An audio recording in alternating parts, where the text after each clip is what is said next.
Welcome back to the Tara Palmeri Show. It's day 41 of the government shutdown, and there's finally an end in sight. But in the meantime, both parties are tearing themselves apart. Let's start with the Democrats. They're furious at Senate Minority Leader Chuck Schumer, who they say gave a wink-wink, nod-nod to 8 Democrats who voted with Republicans on Monday night to reopen the government. They say he caved again without getting any concessions or renewing the Obamacare subsidies that expire at the start of the new year. If that happens, premiums could spike as much as 30%. And here's the twist. It's bad for Republicans too, since more than half of their voters actually really want those subsidies renewed. Meanwhile, the latest Quinnipiac poll shows Democrats were winning the shutdown blame game. 45% of voters blamed Republicans compared to 39% who blamed Democrats.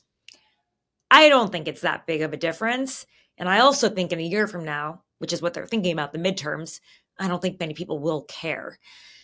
But a lot of them are saying anyway, why fold when you're ahead, even if it means a few more, thousands of more missed flights and ruined holiday plans. Now the numbers are adding up in the House, though not in the Senate yet. House members are calling for Schumer's resignation. Progressive members like Ro Khanna and Rashida Tlaib, they're all joining a chorus. It won't really be a problem, though, yet for Schumer until Senate Democrats call for that. And we'll see if that happens. They tend to stay in line. It is an old boys club, if you know what I mean. But this episode isn't about the Democrat civil war. It's about the Republican one. The MAGA movement is at war with itself over the rise of white nationalists and Groypers inside the party. Did they bring this one on themselves? Well, with years of anti-immigration rhetoric and dog whistles, were they the ones inviting extremists who think women shouldn't vote and America should be reserved for white Christians in? I think you can answer that one for yourself. The breaking point came when Tucker Carlson hosted Nick Fuentes, a self-proclaimed white supremacist and leader of the Groypers, for what many called a softball interview. This is a guy who has praised Hitler, said awful things about Jews, thinks women shouldn't vote, and that America should be white, Christian, no immigrants. Now, that sparked outrage from across the right, from Ted Cruz to Ben Shapiro, and it ignited a very public fight over what's left of the movement's moral center. And here's the uncomfortable truth. This isn't going away. It may be deeper inside the Republican Party than the leaders want to admit.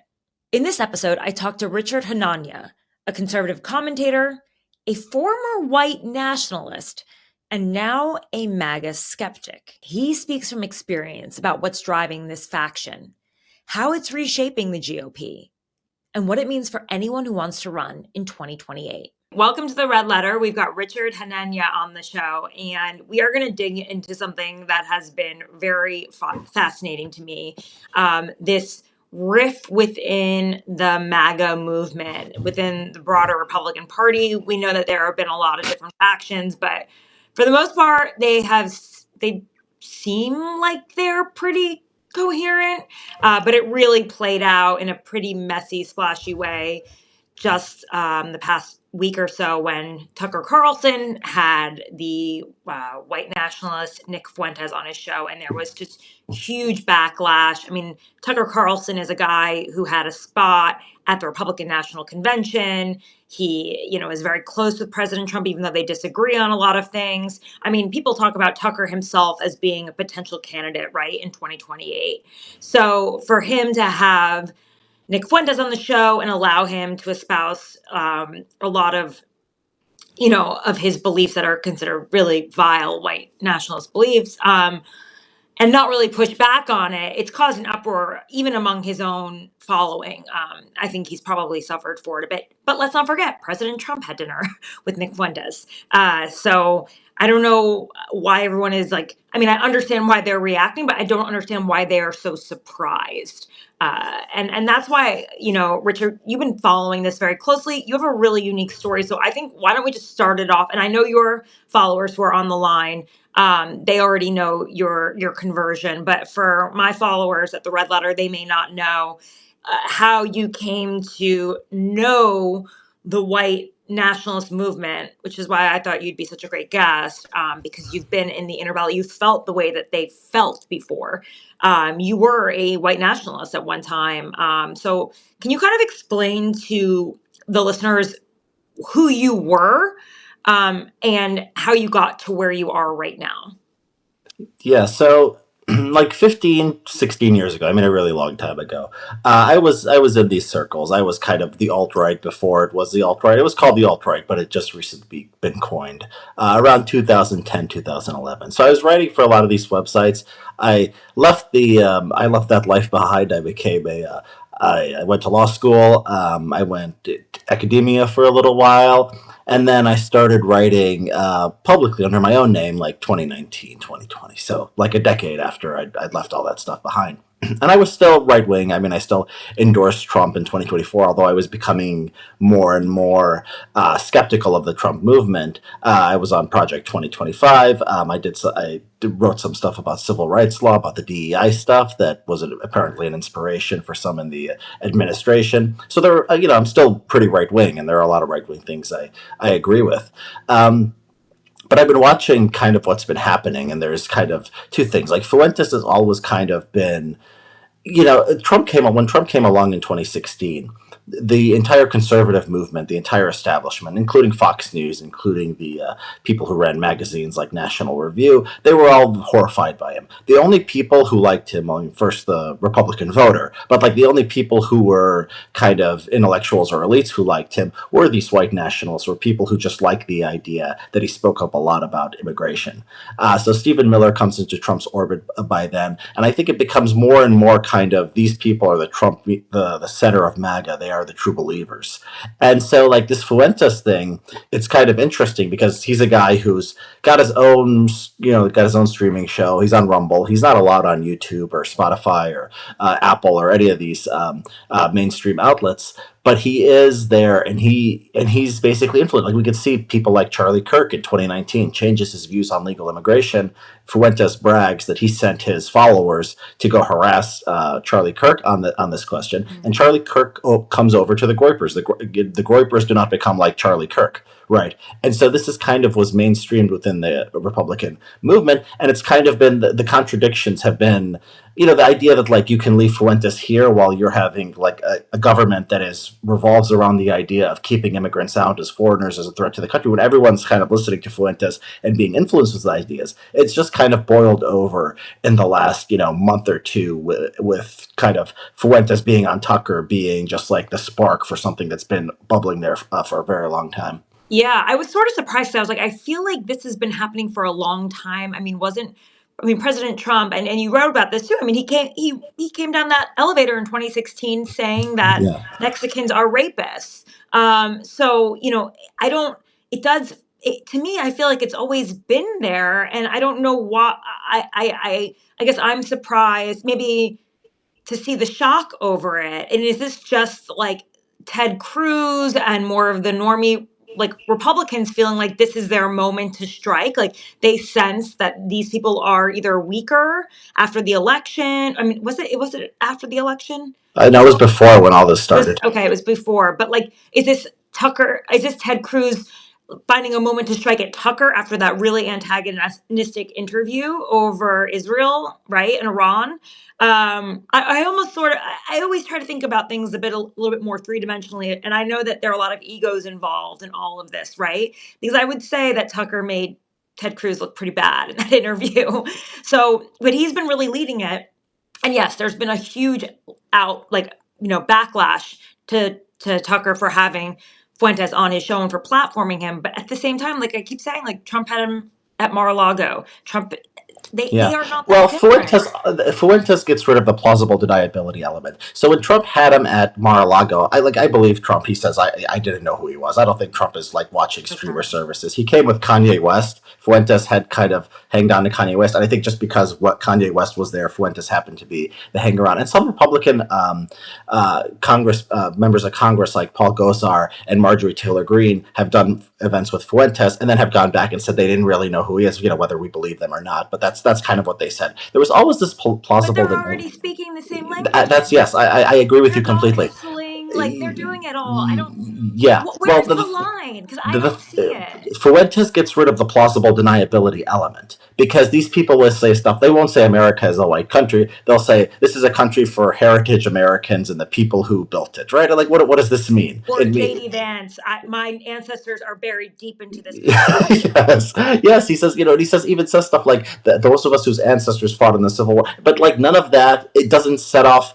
It sets off alarm bells, but there's plausible deniability. Some people could say, Noted. yeah, well, but that they like that. I mean, they like that. They could play both sides. Fuentes, you could pull up the clips, and they'll say it's a white country, Jews. He's laughing at the Holocaust. He's saying, a lot of it is trolling, but it's like, it is that is his ideology, and it's harder for these people. Like Tucker, for example, it was fascinating. He goes to you talked about his relationship with the president and the vice president. He was on Charlie Kirk's show after Charlie Kirk died. He was sitting there talking to Vance. He goes to the memorial service, the big one they had in Arizona, and he gives this speech basically accusing the Jews of killing Charlie Kirk. He says, they both, there was a guy 2,000 years ago, also people in Jerusalem who eat hummus, and he basically accuses Jews of killing Charlie Kirk. He says he denies it, of course, and then Fuentes does this monologue mocking Tucker for pretending. He's like, "Oh, Jerusalem! Anyone could live in Jerusalem. Anyone could eat hummus, right?" And this is what Fuentes does. Fuentes is the person who's like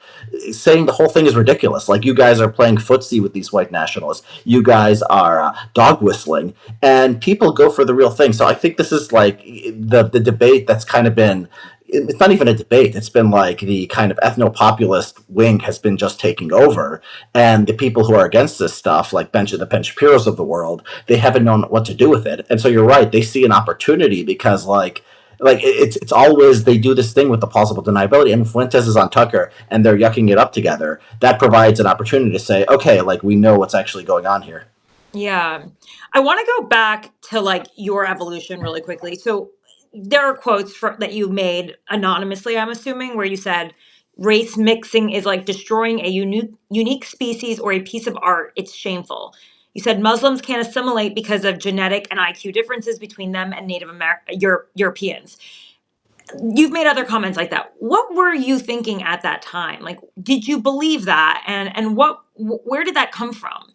Yeah, I believed it. I mean, I think I was reacting. This is not an excuse, but this is what everyone says. But I was reacting to the left, and I was reacting to political correctness. And this was, when wokeness was starting up. And I think there is this thing where it's like the worst thing in the world is to be as racist and sexist. And a lot of people on the left, they had broad definitions of what it meant to be racist and sexist. And I think what happens with a lot of young men is they go, okay, I hate these people. They're trying to tell me what to do. They're trying to tell me what to think. Therefore, I'm going to go in the other direction, and I'm going to be the thing that they think is the worst thing in the world, to be racist and sexist. And it's You like, were like, I'll be provocative. I'm going to be a flamethrower. yeah. And then you kind of convince yourself of those ideas, and then you just kind of go with it, and you find people who think similarly, and it becomes your own alternative community. So I think I understand kind of the psychological impulses that are behind a lot of this stuff, and I think that's why I've been able to kind of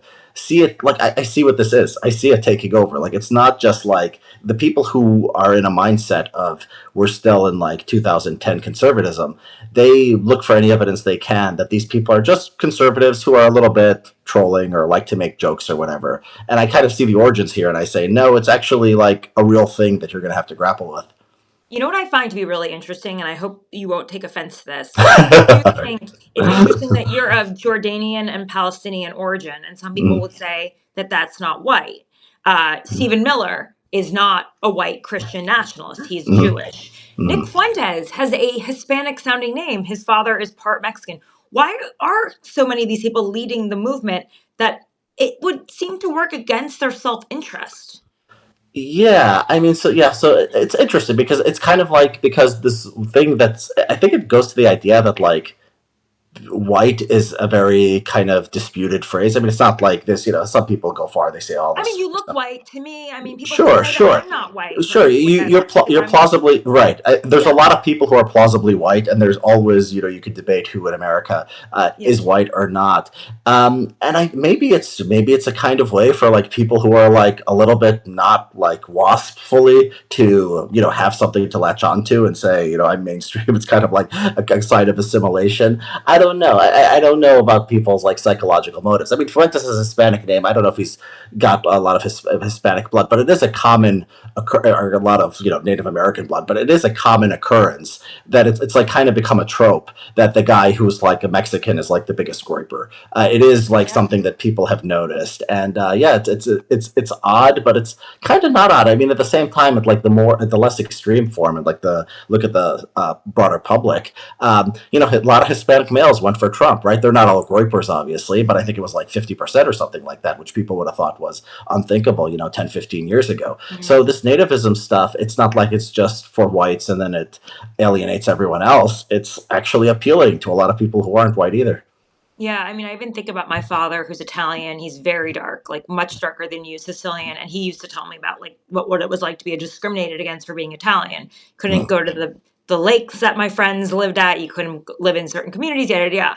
And so to me, I always kind of think it's interesting. Like I sometimes notice that he does try to assimilate a little bit harder, even though Italians, I would say, are considered white at this point in their like in American, but maybe some people don't because they're Catholic, and Yeah. I'm sure extreme white nationalists Well, think Catholics aren't well, white. the thing about the Catholic thing is very interesting because a lot of these people, like Fuentes is Catholic, a lot of these people are aggressively Catholic and like partial to like theocratic. So it's like it's this weird thing where you like okay, race, religion, just like being anti-lib. The post-liberals, I mean, have a strong thing about like Catholicism is the way we should organize our politics, and it should be kind of like the governing principle. Here I And thought Catholicism was dead after no, no. I mean, it's weird. Well, the Rod Dreher piece. I don't know if you read the Rod Dreher piece on his impressions of Washington. He talks about the anti-Semitism and this kind of Groyperdom has been like baked into the theology of a lot of these young people. I think a lot of them a lot of them convert to Catholicism. They just think because it's kind of like old and it has rules and it has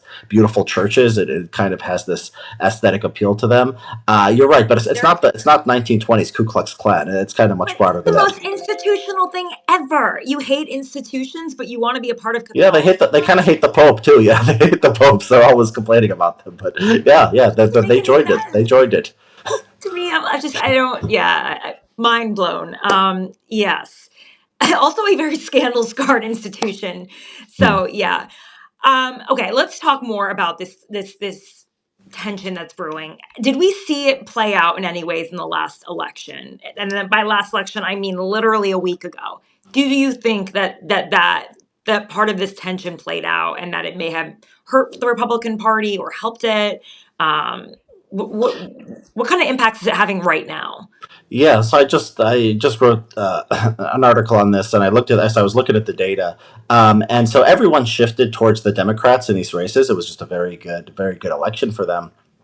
Um, but the shifts were specifically higher among Asian and Hispanic communities. So I don't remember the numbers exactly, but it's like whites and blacks shifted Democrat maybe 5 percentage points each, and it was in like the 20 to 40 range for both Hispanics and Asians, and that's the Virginia gubernatorial race. In New Jersey, the two biggest shifts towards the Democrats compared to the 2024 presidential election were the two most Hispanic districts in the entire state. And this stuff has like I think this stuff does grab the headlines. I mean, you watch something like South Park. It's the kind of the ICE agents and kind of what they're doing on immigration is like a Yeah. heavy focus of the show. So this really filters down to the mass culture. And so yeah, I mean the Trump 2024 coalition, and they ran on like the anti-immigration stuff. I think that it hits differently during the election. People just vote Trump because they think he's funny or because inflation, normal economic Yeah. stuff. They see maybe he'll go after criminals. They don't see themselves in that category. And then now we see, all forms of immigration, kind of, people, the ICE agents going to the communities when they're not wanted, trying to get these mass raids. And yeah, I mean, I don't have any other explanation of why there would be this massive shift. It's backed up in the poll numbers too. I mean, Asians and Hispanics are moving away from Republicans. Yeah, Southeast Asians, and we know that the H-1B visa, they're talking about getting rid of that. I mean, Yeah. that was Yeah, I mean, DeSantis goes on Laura Ingraham and he says the H-1B visa is a problem. It's undercutting wages of Americans. He said it's supposed to be a lot of countries, but it's like all from India. I mean, he's making it just very, very explicit. And you wonder, like, what's the line between this and Groypers? yeah. What's the problem with Indian Americans? I thought that they were. I don't know. You'd have to ask, yeah, you'd have to ask Meatball Ron. I don't know. Is Meatball Ron channeling something to Groypers in the hopes that they'll help him in Well, 2028? so I have this theory. He's going to try to run in 2028. He's running Yeah. against Vance. Vance has a Indian wife. He's not going to come out and say Vance has an Indian wife, but talking about Indian immigration a lot is a way to kind of bring attention to it. And the Groypers will bring attention to it. The Groypers like talking about Vance's family. So yeah, I think it's probably a political play. Yeah, and Casey's so enchanting. Can we talk about Is that sarcasm? I don't know. whatever? Yeah. But let me. But how is JD pandering to Groypers? Because, like we said, his descendants are buried deep into the earth. Like, how do you see him already Yeah. playing to them in the hopes of like? Do all candidates that want to run in 2028 have to play to this faction, or can they Yeah, ignore them? they're either playing to them or they're like Cruz, who might run in 2028, is positioning against them, right? Vivek Ramaswamy is running for governor of Ohio now. I mean, he's saying some things against. He calls it identity politics of the right. So yeah, it is at the top of mind. I mean, the Vance when he was picked as Trump's VP, the online right people saw him really as one of them because I think as one of them. He would go on these very obscure far right podcasts. And this was like back when he was a senator, or he was running for Senate. And like this idea of like never punch right, this idea of like never denounce anyone who said anything racist, like they love that stuff because that opens a lot of doors for people who are actually racist. And so you have this, you have this signaling, yeah, my ancestors, those of us whose ancestors fought in the Civil War, have more say than the people who criticize them. He said at some Claremont event. So he's always done this. The problem Vance has is his family. Right? He got married back when being in a multiracial hillbilly elegy and talking about how Trump destroyed Appalachia and his policy. No, you know what I'm saying? But like, yeah, it's a fascinating book because he's talking about like kind of the habits of Appalachia and then blaming other people for their problems and politicians who demagogue and tell them the Chinese and immigrants are to blame. He's talking about himself, 4 or 5 years later, and he's so a globalist. I mean, he was, yeah, he was. And then he cut, but he's kind of like, of course, yeah, he's had this, and so he's in a difficult place though because he is subject to this. Like he can be attacked as like close to Silicon Valley. He can be attacked. Like most of them will not say explicit things about his family, but it's going to be underneath the surface. He sees himself as vulnerable, and I think in the last few days you've seen some tweets from like Chris Rufo and then seconded by Yoram Hazony saying, now that Charlie Kirk is gone, Charlie Kirk, because he passed, is kind of, they're all trying to seize his memory. And it's like JD has to step in and like be the adult here and say, here's the line, which I don't think he can do because his whole thing has been, playing footsie and dog whistling and being one of these people for the last 2 or 3 years. It feels almost inevitable that someone will primary him from the right. Oh, I think it's just that's what DeSantis is going for. I think that's probably what Bannon is going for. Bannon has said nice things about Fuentes. He's talked about Silicon Valley guys. He's talked about transhumanism. He's talked about these ideas. These ideas are just aimed at Vance. So I think that's Bannon and probably DeSantis from his right. Then you could have like Cruz. Yeah, and maybe. I mean, from what I've heard from people who know him, they say he wouldn't want that, and he's not very good at he's kind of out of his mind. I think he enjoys being up there in Maine in his cabin talking about chemtrails. Yeah, I don't know. He wants to get out of the stump, but it would be fascinating if it happened. Okay, so we were sort of talking about it, but like, how much have these white nationalist ideas already just seeped into the party, and it's like there's no way of getting rid of them at this point? Yeah, I mean, the people who came into Trump's orbit, Trump had a lot of mainstream supporters after he won the election because they come into his administration. People like, Mattis, like people who think like guys in Washington, who think like generals, like people like Rance Priebus, they come in the administration. They all end up leaving hating his guts, right? Like 40 cabinet officials just say, an amazing record. And the people who stick around are people who are like, just playing to Trump's instincts, and people who see him as their great hope for restricting immigration and restricting trade and having this, this nationalist vision of America that's just like cut off from the world. And so this has kind of become. You look at the DHS Twitter account. I don't know if you've seen this. These memes are like straight out of iconography from like the alt right, from online right, a few years ago.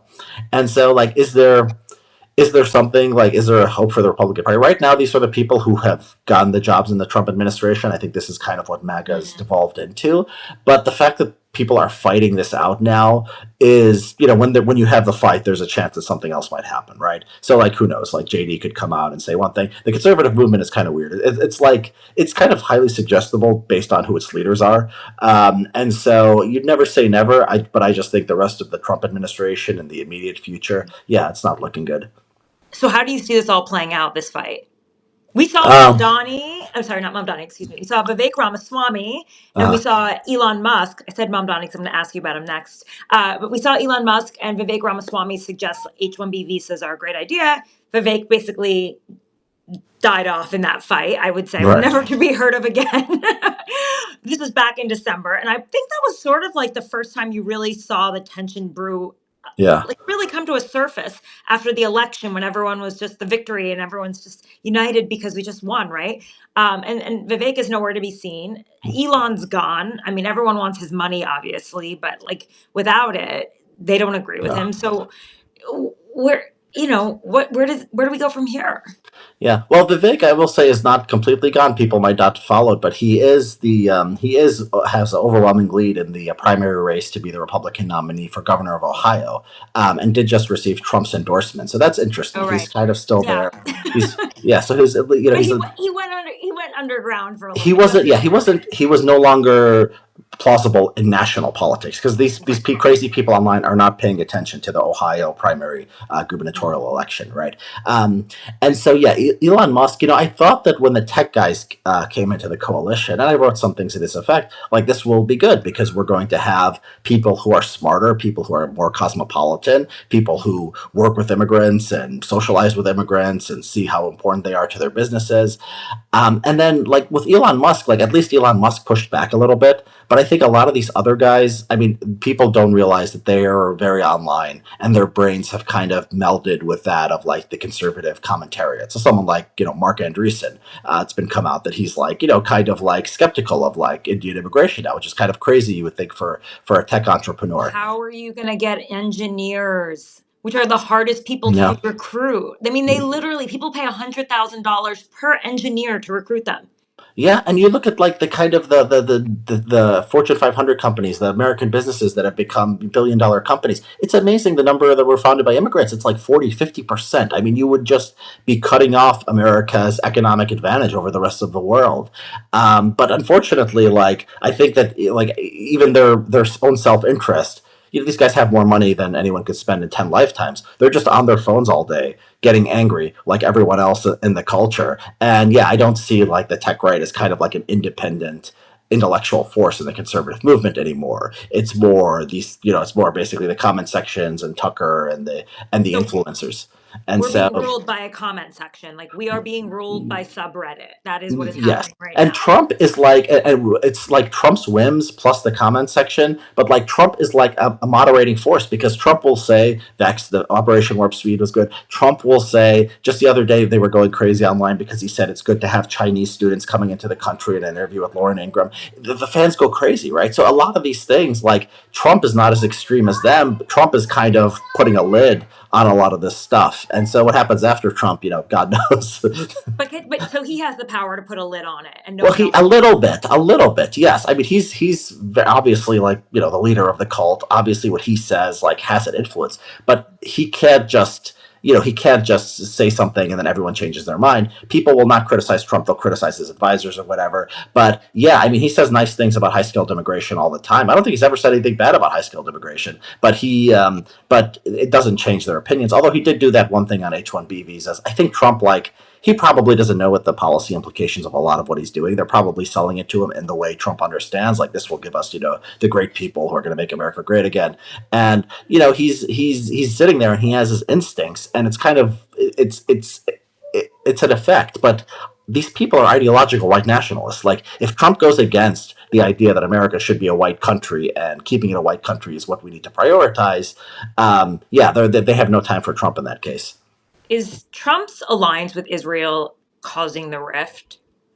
I don't think it's causing the rift. I think that this stuff has been bubbling for a very long time. I think they fight, the Groypers fight over Israel with the establishment because Israel is the last thing that they disagree with them on.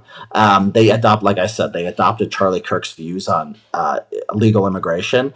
They've become kind of like this idea that you don't punch right, you don't denounce someone for racism, that you talk about like the heritage of this stuff is so mainstream.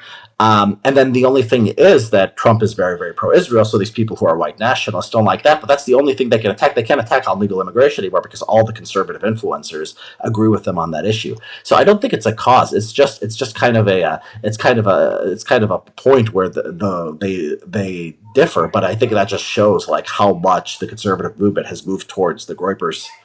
Yeah. When I think about Trump right now, he acts like he's in legacy mode, right? He's touring all over the world. He wants his Nobel Peace Prize. He's trying to rebuild the Middle East, maybe for future property. But more likely, he's a guy who's in his 80s and knows he's on death's door at some point, like, in the next decade or two, who knows with him. But point is, like, how do these Groypers, white nationalists, how do they feel about him being so intertwined in other parts of the world, talking about freeing even, Christians in Nigeria who are being persecuted, obviously not white people, or talking about, like these bombing these boats off of Venezuela. I mean, how do they feel about his interventionist instincts that don't actually mirror America first?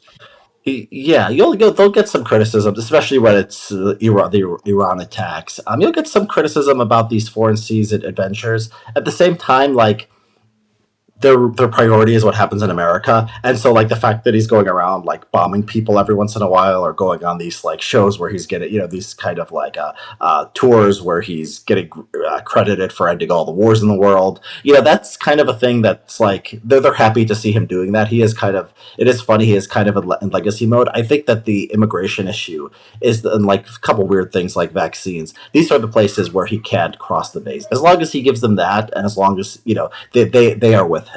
And so I think that's like it's a mistake. Some people have said like, oh, Fuentes is kind of not a serious person. He doesn't have ideas, and like, yeah, there's a lot of trolling there. But in the end, there is like an ideology. There is like you can't predict which politicians they're going to like or dislike depending on what they give them. And so like this kind of foreign policy stuff, they're fine with Trump kind of being a goofball. I think everyone understands that. Okay, so whatever Marjorie Taylor Greene is up to in terms of thinking, that's a way to cross. Well, they're positioning themselves for post-Trump. They're not anti-Trump, but this stuff will matter when Trump is gone, and somebody will be like, "I'm the most MAGA, I'm the most America First person," and at that point, like they could start fighting about foreign policy. What do you think about the right making Zohran Mamdani, the new mayor of New York City, the case against legal immigration? Well, it's funny. I'm not a fan of Zohran Mamdani's, political views, his economic views on policing, stuff like that. And you can criticize him in a pretty straightforward way for those things. I was, surprised, maybe not surprised, but kind of struck by the extent to which the criticism of him revolved around his race. And you'll see the stuff like he's a Sharia communist and stuff like that. And if he hadn't assimilated into American culture, he would agree with conservatives on a lot of things like abortion and LGBT rights, right? I mean, the fact that he is assimilated is the reason why he's a leftist. And so I just think it's like kind of a sign that the right is just so Point. so focused on identitarianism that like they see a socialist who's non-white or democratic socialist, whatever Mamdani calls himself, and they don't focus on the ideological part. It's an afterthought. The main thing is he eats rice with his hands or he's an immigrant. I mean, it's kind of Trump probably won naturalized immigrants in 2024, and nobody said now we should welcome them because this fear that we had that immigration was going to permanently turn the country to left, it didn't come true, right? And then after the immigrants switched back because of the Trump administration policies, you have people like Laura Ingraham on Twitter saying immigration has changed. It's like, you did this. They tried they tried voting for you. They saw what happened, right? But Yeah. they have the conclusion before they look at the evidence, and then they take the evidence and fit it into what the story they want to tell. Yeah. So what does this mean for the party though? I mean, I know you said we don't Bad really bad know. things. Bad things. Bad things. Look, I think that it's gonna be a circus in 2028. I looked at Do you think the. Israel will be front and center in this circus? Probably not so much because who knows what the foreign policy situation is. I Yeah. mean, I think even the focus on Israel's calmed down a little bit since the Mm. ceasefire. So who knows? It's The hard to. ceasefire. Yeah, yeah, right. That's people get sick of it. The stories kind of get old, uh, even if it does blaze up again. It'll be. I think the immigration thing, JD's family, it'll be part of it. It'll be part of it. Trump is too close Mm. to, you're too close to Netanyahu or whatever. I was looking at this one guy. Have you seen this kid, Brylan Hollyhan?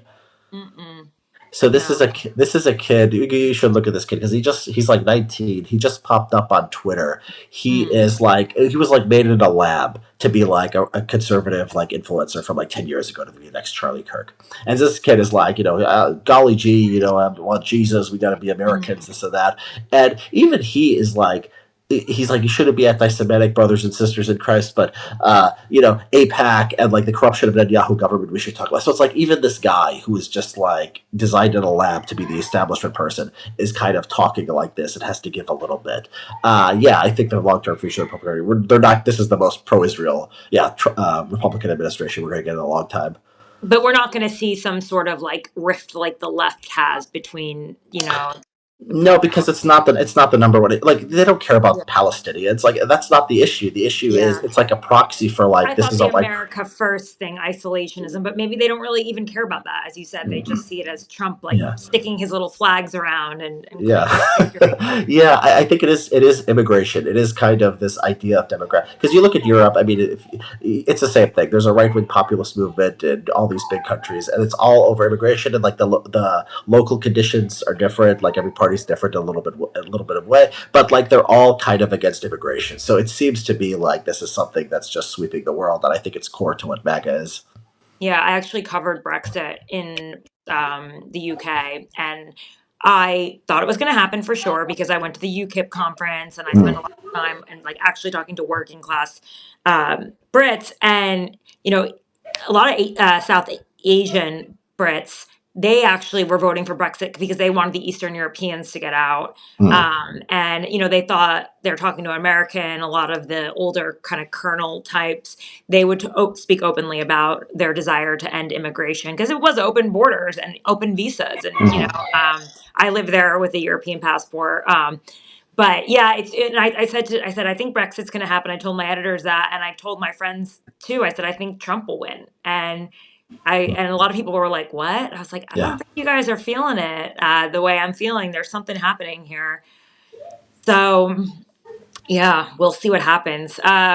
Do Although obviously the Brits have paid for it, and like their economy has shrunk considerably because of it. Mm. I Yeah. mean, they're struggling. Yeah, and it didn't even reduce immigration. I think is the funny thing. They still had high immigration, often from non-European countries. So yeah, now reform is coming up. The immigration issue is a tough one because it is like an actual part of public opinion. That a lot of public opinion just really centers around not liking immigration, and you could argue with them, and you could tell them, it's Mm, actually in some countries it is actually a cause of crime. Not in the United States, where mm, immigrants actually have a lower crime rate. So it differs country by country. But yeah, it's a difficult issue you have to deal with. yeah.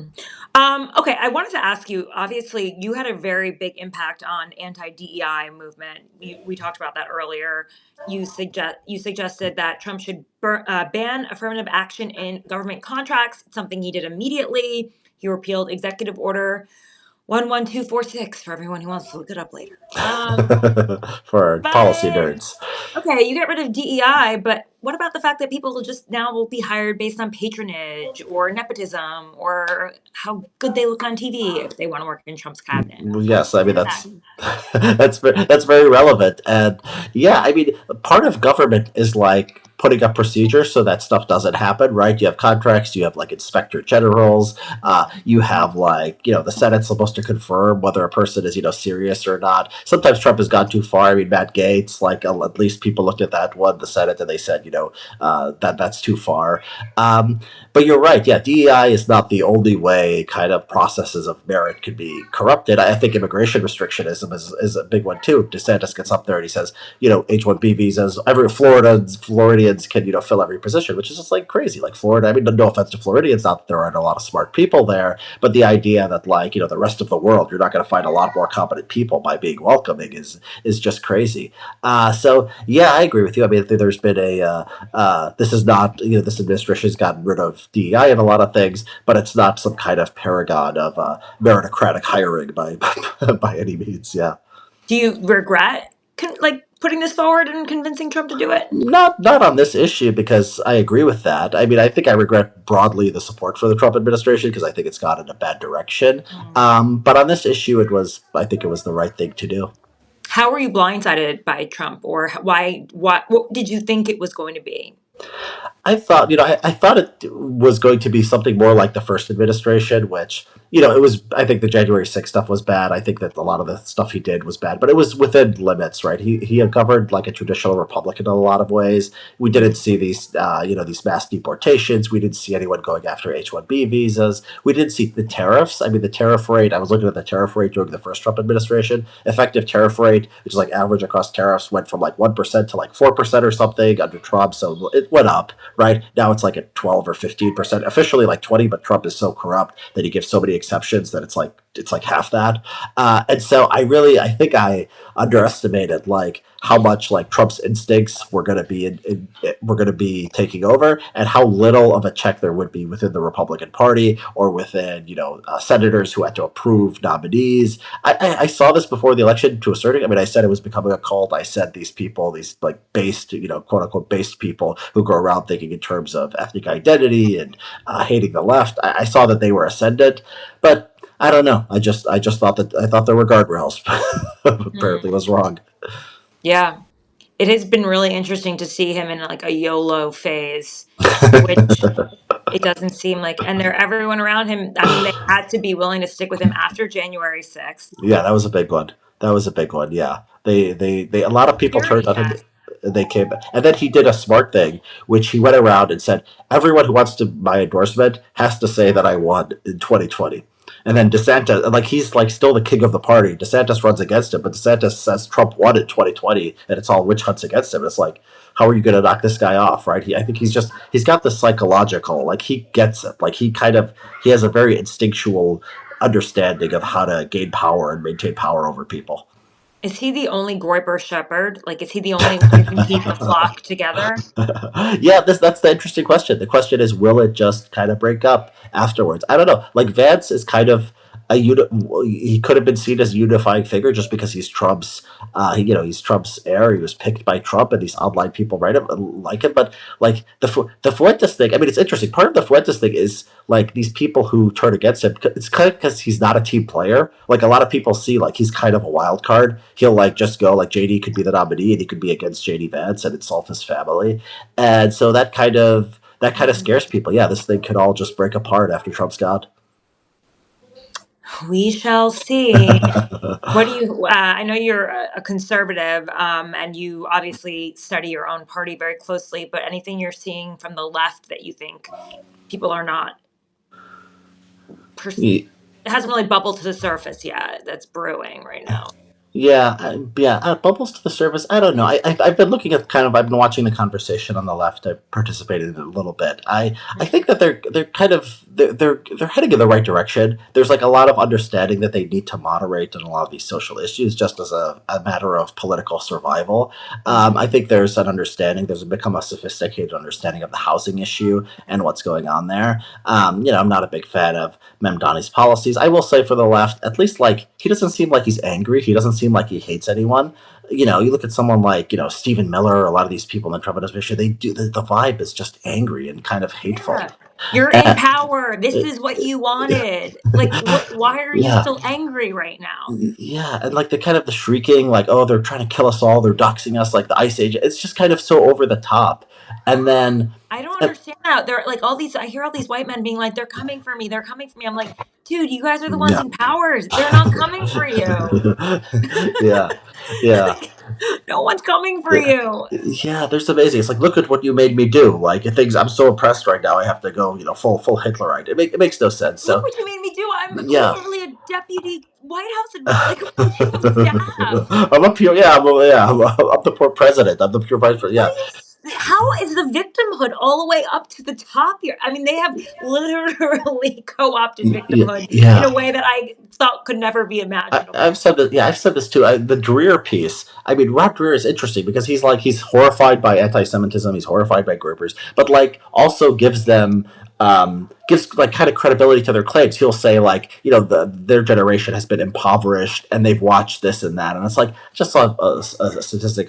A third of American households make $150,000 a year. I mean, America is kind of blowing the rest of the world away in our just overall economic performance. And like, okay, like I didn't like DEI, I didn't like affirmative action, I didn't like political correctness.